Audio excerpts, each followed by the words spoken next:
All right, folks, this is an outrage, and this is completely wrong. We're going to listen here to what Marjorie Taylor Greene has to say. No president should be selling the American people's oil to our enemies.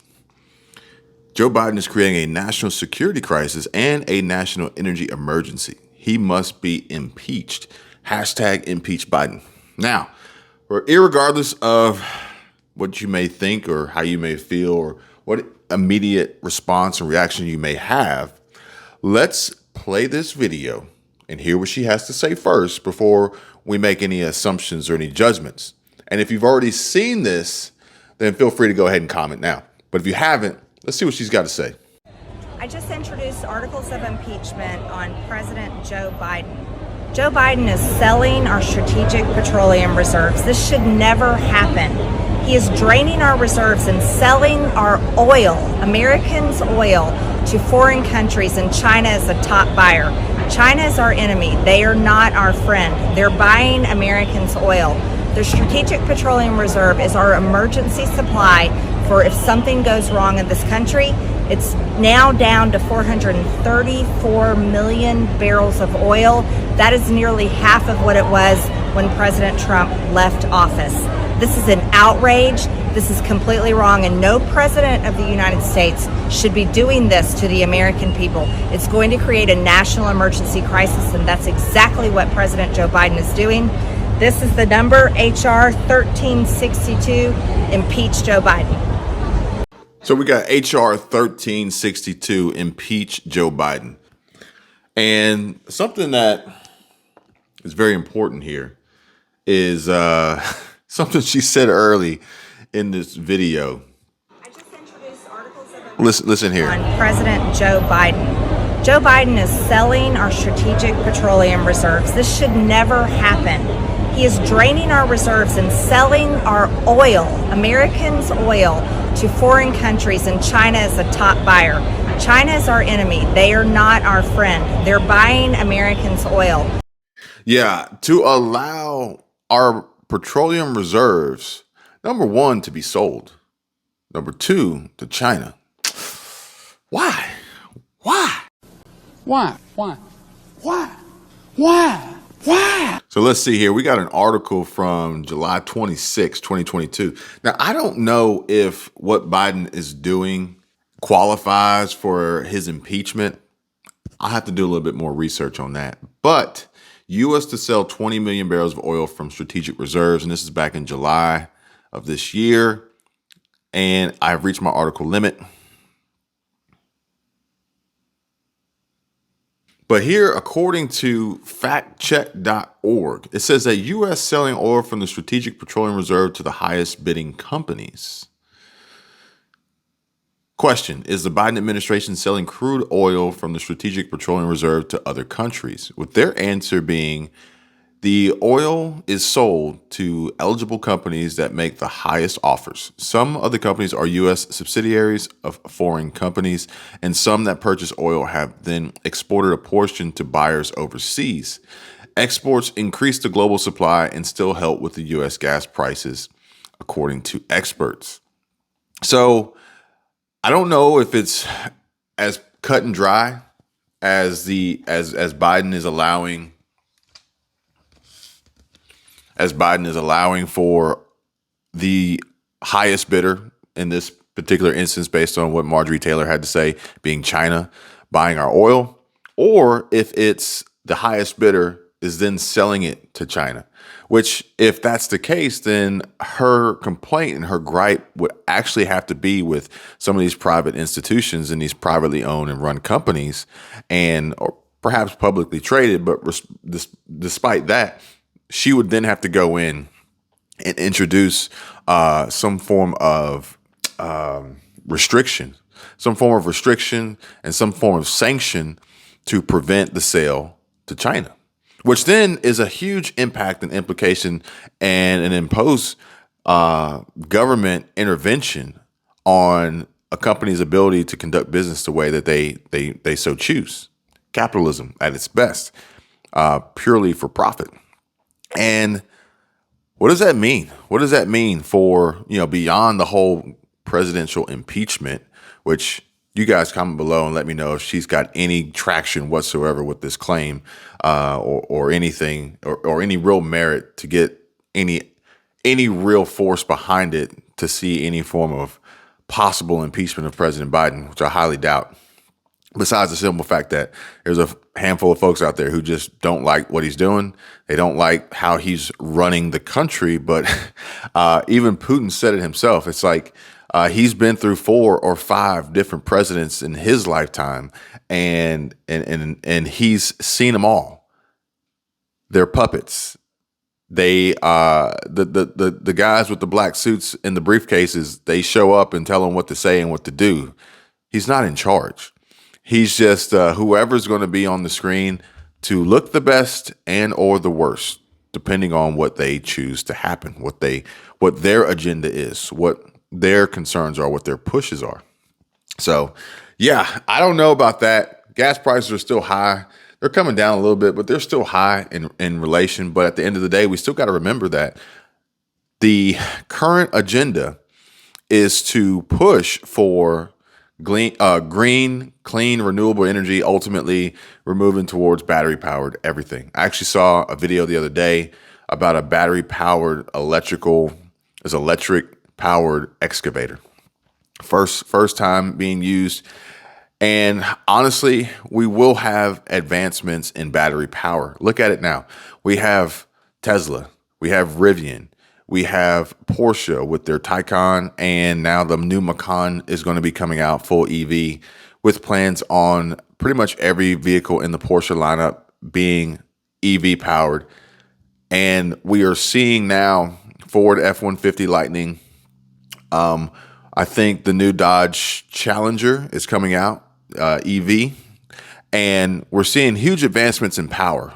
Obviously, the Tesla Model S Plaid is unbelievably fast, and they have a Model Y Plaid, I believe now, that's ridiculously fast too.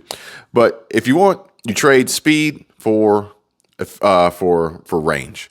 So we are getting to the point now where these EVs, these Teslas, these Porsches, these Dodge now, American muscle goes battery powered. Get that. Are now, they have the capability of going 300, 400, 500 miles. Now, granted, there are reports that the Ford F-150 Lightning, once it is in tow with a trailer hooked up, the range drops considerably, obviously because of the added weight and more than likely the added drag, less aerodynamic, yada, yada, yada. But we've come a long way in a short amount of time when you think about it. They're going to continue to make these pushes. They're going to continue to make these changes and these transitions. And we're going to see more electric vehicles on the road. We're going to see electric semi-trucks on the road. We're going to see ranges increasing. We're going to see more charging stations. We're going to see less petroleum-based fuel being used, and especially for the purpose of gas-powered and diesel-powered vehicles. Granted, they're still going to exist. Gas-powered tools, diesel-powered tools, equipment, semi-trucks, excavation, backloaders, front end loaders, or backhoes, graders. They're all going to be still used. You know, these cranes. We're not going to completely go off of diesel and gas powered internal combustion engines anytime soon. Very, very long time, if ever. Far beyond any of our lifetimes that are watching this video today. But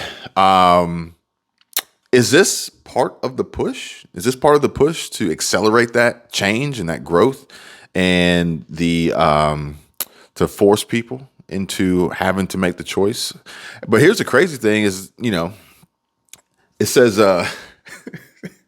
it says exports increase the global supply and still help the U.S. gas prices.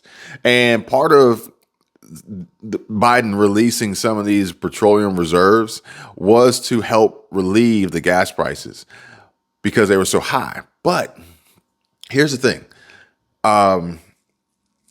We now see that all these other outside influences and factors, whether they actually are contributing to the increase in these costs or not, that's kind of debatable. But they're excuses. So much like there was a time where the pandemic was an excuse, Why are you closed? Why are you short staffed? Why are you out of this menu item? Why is this shelf empty? Why is there no food? Why? The answer was, oh, blame the pandemic. It was an excuse, a reasonable excuse that everybody was using, and it was kind of the norm. Fast forward 2022. What's your new excuse? Oh, blame it on Russia and Ukraine, or blame it on Russia, not Ukraine, but blame it on Russia. And that's the new excuse. And we're seeing that even here with, if you guys saw the video I put up, the report of JEA, Jacksonville, and their increased costs for providing utilities to the residents, to the account holders. And their excuse was the increase as a result of the conflict between Russia and Ukraine. And that's now, today, with electricity. So if we're moving towards a green, renewable future of EV battery-powered vehicles, less of a need and dependency on U.S. oil, what is that going to do to our budgets when electricity is through the roof, and we're getting, when you do the math in comparison and calculation to the price per kilowatt, in comparison to range and the price per gallon of gas or diesel in comparison to your fuel economy and miles per gallon, we're probably going to be paying like, if you do the math, we're probably going to be paying like $6 a gallon, so to speak.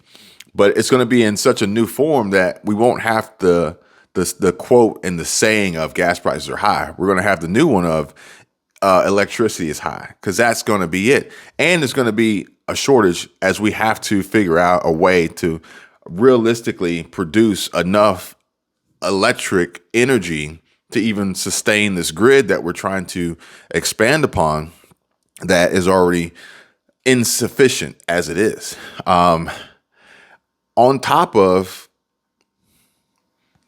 the same time, we got oil refineries exploding.